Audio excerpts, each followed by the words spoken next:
love a free museum day. We'll have to do The De Young next. Joan? I love the De Young. And then they all turn upside down. Uh-oh. Oh, there he is.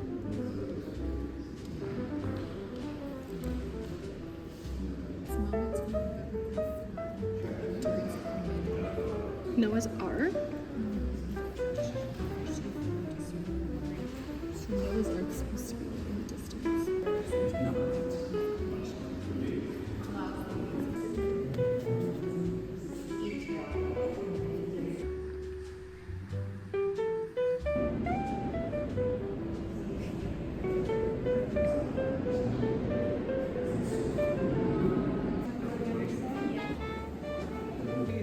Go slow. He knew that we were gonna visit. Yeah. He did that. A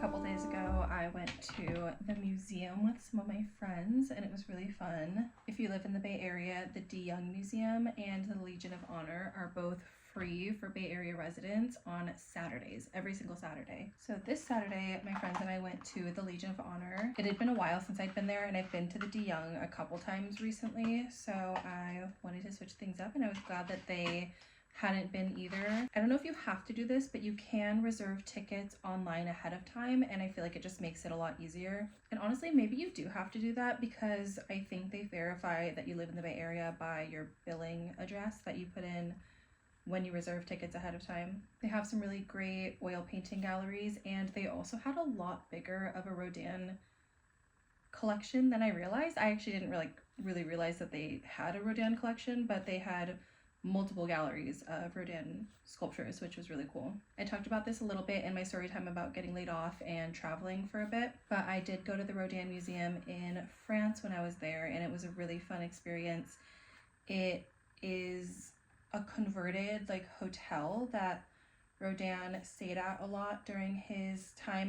I'm almost done editing this video that you're watching, and I'm at the part about me trying to describe the Rodin Museum, and I wanted to fact check myself because obviously I was partially right. He stayed at the hotel a lot because he lived there. At this time, the hotel was really old and falling apart, and while they were putting it up for sale, they were letting tenants stay there for really cheap rent, and that drew attention for a lot of artists, including Matisse, who wasn't very well known in France at the time, so he needed the cheap rent. Rodin was one of the most famous people to stay there, and he rented out 4 ground floor rooms to turn into his art studios. A few years later, the hotel did get sold to the French government. Instead of just moving out, Rodin asked if he could live there for the rest of his life if he donated his art collection to the hotel for it to be turned into a museum in his name, which is a little bit full of yourself, but I respect it. I mean, he wanted free housing. This was also kind of at the height of his fame, so I'm sure that he had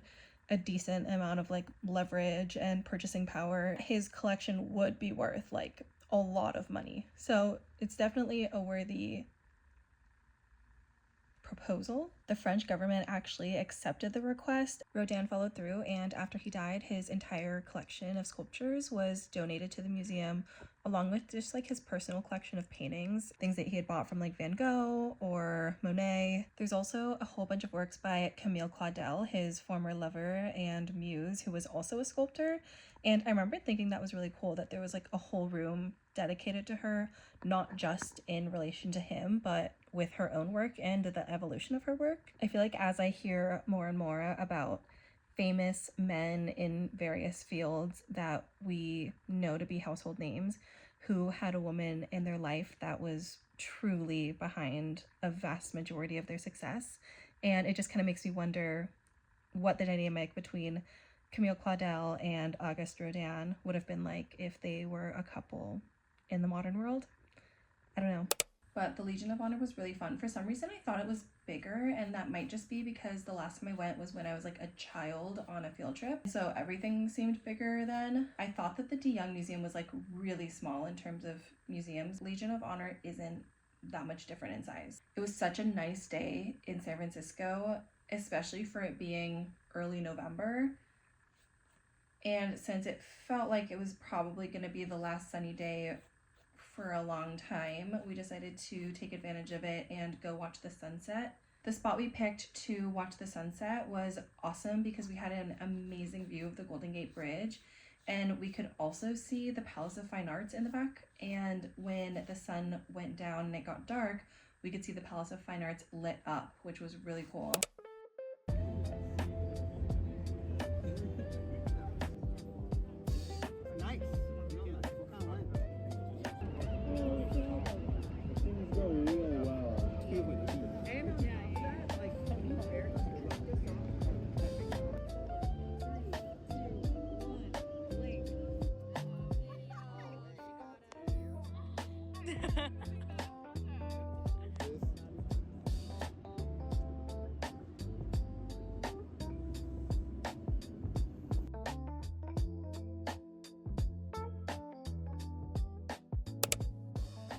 It's like 9:20. Is that the right time? I don't know if anyone has changed that clock since daylight savings. I don't know if that's the correct time, but the clock I'm looking at says it's 9:26 right now. I kind of don't know if I believe that. Let me check. Okay, yeah, it is not 9:26, it's 8:26. It's about 8:30 at night, and I've decided I'm gonna do my nails. I'm not actually gonna do anything that wild. I'm not gonna do nail extensions or anything like that. I honestly don't even know if I'm gonna do any nail art, but I do want to do like a cat eye manicure, so it'll take a little bit of time. But when I used to do like acrylics on myself or do like nail tip extensions and stuff, I used to start around this time. I don't know what it is about evening time, but that is just when the inspiration to paint my nails always strikes. And I feel like from sort of being on like the nail community on TikTok, I feel like that's not a unique experience. I feel like everyone gets the random urge to do their nails at way too late of a time. And if you're like me and you like to do gel nails or nail art or acrylics or extensions or dip powder or whatever, you know, that can a lot of times take a really long time. So some of the nail stuff I would do would take me like 5-6 hours. And when you start at like 9 or 10 p.m., you end up staying up really late. So it being 8:30 is actually not that bad. And I feel like I will still be done at a reasonable time because, like I said, I'm not doing anything too wild. I kind of talked in my last video about how I want to do cat eye nails, but I haven't done them yet where I put a base color underneath. I've just painted the cat eye polishes over my natural nail over like a base layer. But this time I want to paint a layer of black first and then I'll go in with a color. And I do think I was debating whether I wanted to paint my nails multiple different colors or if I just wanted to do an all one color manicure, which I honestly have not done in a while. I feel like I love to use as many colors as possible because it's just like fun. But I'm kind of feeling like I want just like a uniform cat eye manicure. And I kind of think I want to do this like reddish coppery color that I have because I think it'll be really nice for fall and I feel like it'll just help me get into the fall mood because I feel like since Halloween I've accepted that it's fall, and especially since daylight savings now I want to just like embrace it and not push back against it so much because I just like love summer so much. But every season has something fun to offer, so I'm trying to embrace the fall vibes and I feel like having a good fall nail color will help. My nails are pretty short right now because they keep breaking. I have very like thin, brittle nails. Most of them can get pretty long, but then there's always like one or two that breaks and it just kills the vibe for all the other nails because then they all have to be short.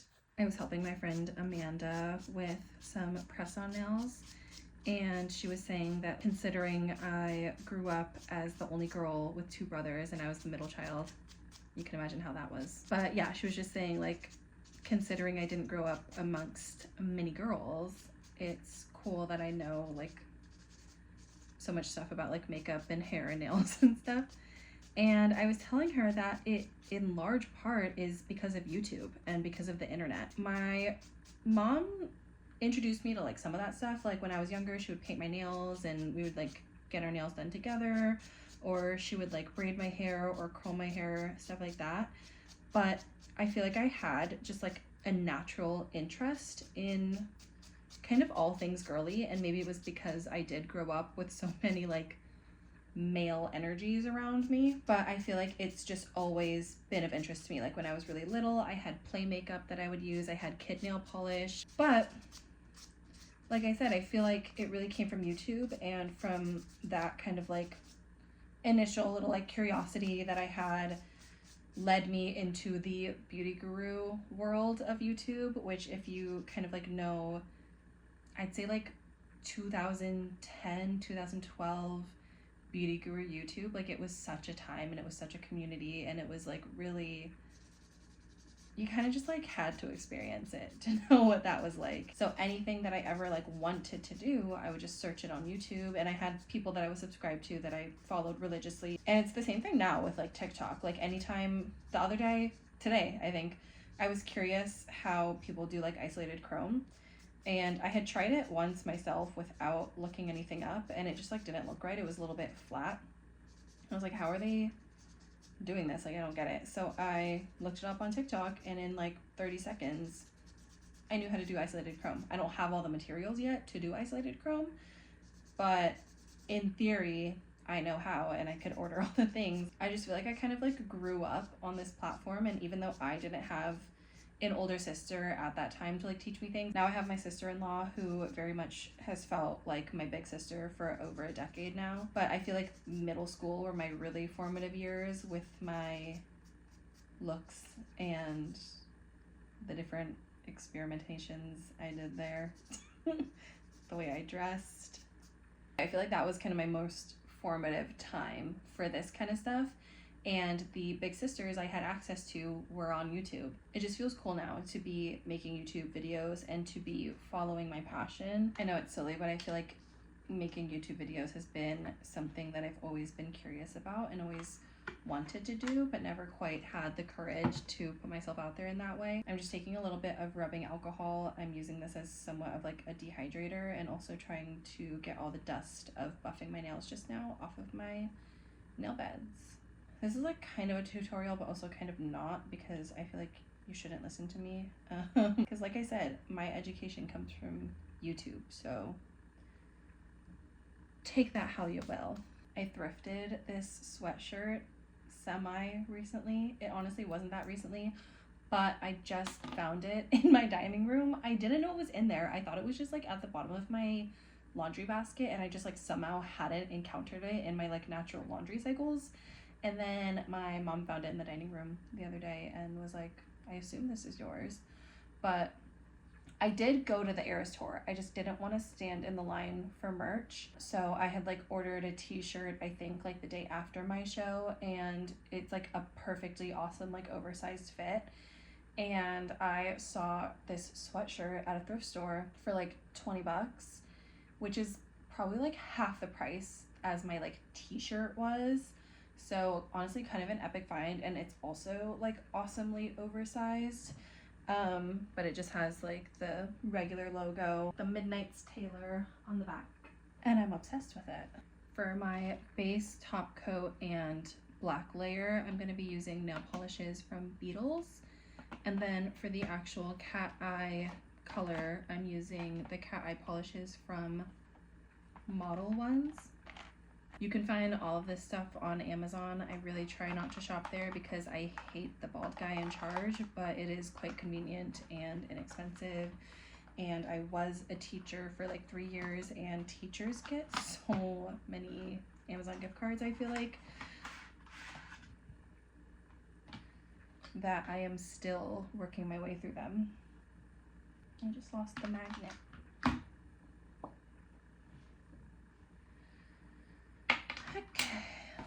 I feel like I've always really loved painting my own nails, and maybe it's kind of just like along with me being like an artist and a painter, similar like brain itch, I guess. But it's also fun because it's like wearable, and it gets to be with you wherever you go once you paint it, and I feel like that is just so fun. It's like miniature art that you get to wear with you. But I feel like I've loved painting my nails since probably around middle school, like I said, my YouTube era. And I used to do a bunch of nail art when crackle nail polish was a thing. I ate that shit up. But I feel like I really leveled up my game during the pandemic. In 2020, it used to be such a frequent occurrence of mine to just sit and paint my nails for like 5 hours while I just like watched horror movies. And then I feel like when I was working as a teacher, it just didn't feel as, I don't know if worth it is the right wording, but I just didn't feel as passionately about always having my nails done. And I think because I was like washing my hands so much, and just like it's such like a physical job being like a teacher, especially for kids younger than 5 years old, younger than 3 years old. I also feel like that job was kind of draining the life out of me, and I no longer felt joy like doing things outside of work. I just like wanted rest and quiet. Being a teacher is such an overstimulating job that actually I'm gonna do one hand in completion first, just so that I can see and make sure that it's what I want to be doing. I can always pivot before my right hand and have something else going on my right hand. I've done that before.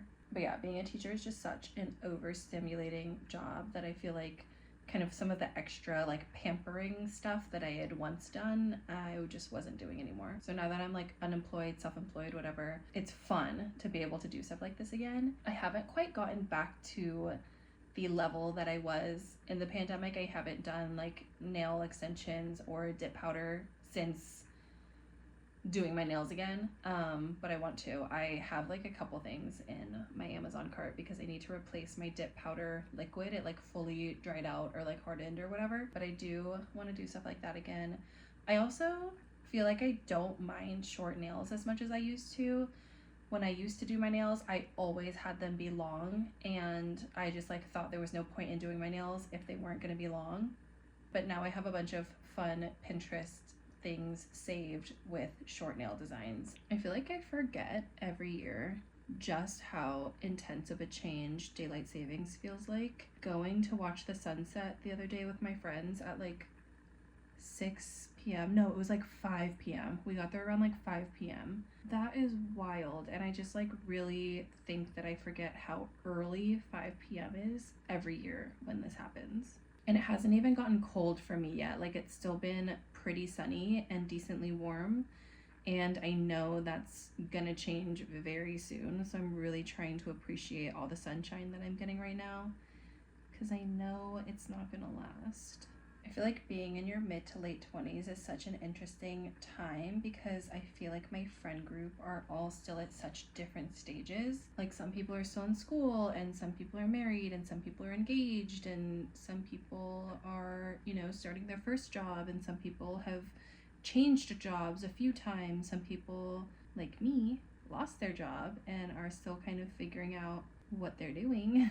But it's just so fun. I feel like each person in my friend group is experiencing or about to experience a really big and fun transition, whether it's a new job, whether it's engagement, whether it's, you know, new things in school or being close to being done with school. I just feel like it's really cool to see that like everyone's in such different stages, but all pretty equally exciting. And I feel like it's really fun to celebrate each person's milestones, even when they're like very different from each other. I feel like sometimes when I'm talking to new people or meeting new people, I find myself trying to justify what I do with my time because I don't have like an on paper job, and I'm not making very much money from the things that I am putting my time into right now. But I do feel like I'm building a lot of foundations for things that'll hopefully pay off in the future. And in the meantime, and hopefully also in the future, I'm just having fun with. And even though I don't say this to like new people that I'm meeting, because honestly, like I don't have to explain my situation right now. I don't have to like make it make sense to anybody else, as long as it makes sense to me and to my parents who are housing me at the moment. It doesn't really have to make sense to anybody else. But I do feel like one way that I like to think about it is sort of in a way like me being in school, or like comparing it to kind of like how people have unpaid internships or things like that, where they have to like clock in and do a shift, but they're not necessarily getting paid for it. Because I do kind of feel that way sometimes. Like I put in X amount of hours. I've put in like 15 hours just to put out like one video. So like it definitely takes time and effort to like film and edit these videos. I think one way that helps keep me from rushing that process and feeling like, oh, if I haven't hit this milestone by this point, I should give up or something like that. Like I feel like instead I reframe it to being like, this is my like study period, this is my internship, like this is where I put in like the work at the ground level. Now is my time to like make mistakes and try new things and experiment and find my style and find, you know, what I want to create and put out into the world. And so it's okay that I'm doing all this like free labor for now, because a lot of different jobs go through a period of time like that where you are putting in the work and you're also still learning and you're still figuring out how to exist in the field that you're starting out in. For the past month, I've been going to oil painting classes again, and last week was the last class of this session, and my instructor will not have any more sessions until the new year, which I'm pretty sad about, but I've been vlogging my painting classes on TikTok, so if you want to check those out, you are more than welcome to. I really love my painting classes though. I go to this like arts and recreation center, and the class is like in the middle of the day on Wednesdays, and most of my peers are retired folks who have had whole careers or families and are now kind of like looking to either like pick up a new hobby in painting or to finally explore a talent that they've always had but couldn't pursue because they had to have a more like responsible or stable career. So like some of them have been like dentists or teachers or, you know, whatever, and it's really fun and interesting to talk to them and hear more about their stories and what brought them to this class. Okay, I'm gonna move you a little bit closer to show the cat eye because I feel like that'll be fun to see.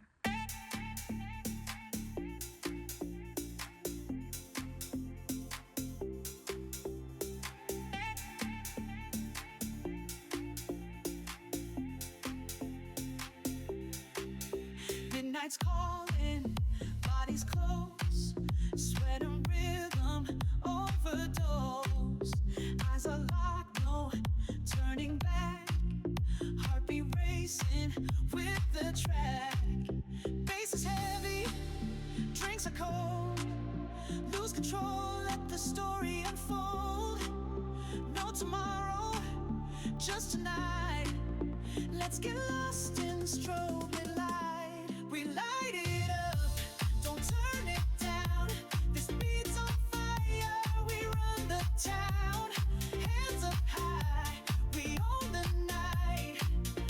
No sleep, just love and flashing lights.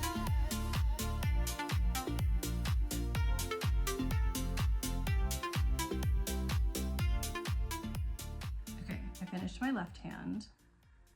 I feel like I really like it. I also feel like it's coming across more like purple on camera, but in person it's kind of more like a reddish, and then there's like a dual chrome thing that happens where like in some angles it's kind of a reddish color and in some it's kind of green, but I feel like that's not coming across like at all. I do like it with the black base layer under. It almost makes me want to try and experiment with other base colors and just see what other kinds of color payoffs I can get from these cat eye polishes. I feel like the options and combinations are endless, and I'm very happy to have these to play with. I feel like these will keep me occupied for quite a long time, but I'm gonna do my non-dominant hand now. I might do my non-dominant hand off camera just because I feel like it's already difficult and kind of overstimulating to do my right hand.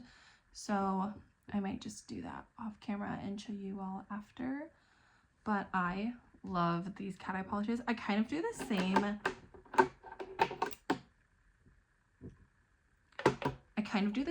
Magnet movement every time I do them, where I kind of just like go around my nail because I kind of like when it has this almost like depth to it and like a 3D, I don't know how to explain it, but it just almost feels like when you're looking at like a gemstone and you can kind of, it just like feels like it has depth to it. And I feel like that's what this kind of gives. I feel like it's hard to see, but in person it sort of has that effect, and I really like it. I think it's really fun. From some angles it looks like I just have black nail polish on, but then okay, I finished my right hand and I feel like they turned out so well, and I think they're really fun. I feel like I wanted a darker color that was still like fun, and this is kind of perfect. I feel like cat eye is like so mesmerizing to me too, so it's just like so fun to have it on my fingernails. And I really like the shorter length. I feel like it works and I feel like it looks really good. It's 10:30, so that took me like 2 hours, which is not that bad. Especially because I was like yapping as well, so I feel like 2 hours is not that bad. But yeah, here's the finished set. And like I said, nothing wild, nothing fancy, but it's gonna bring me joy for the next couple weeks. Thank you for watching today's video. I hope you enjoyed it. I post every Thursday at 8 p.m. so make sure you're subscribed if you want a notification, and I'll see you next week. Bye. Light it up, don't turn it down.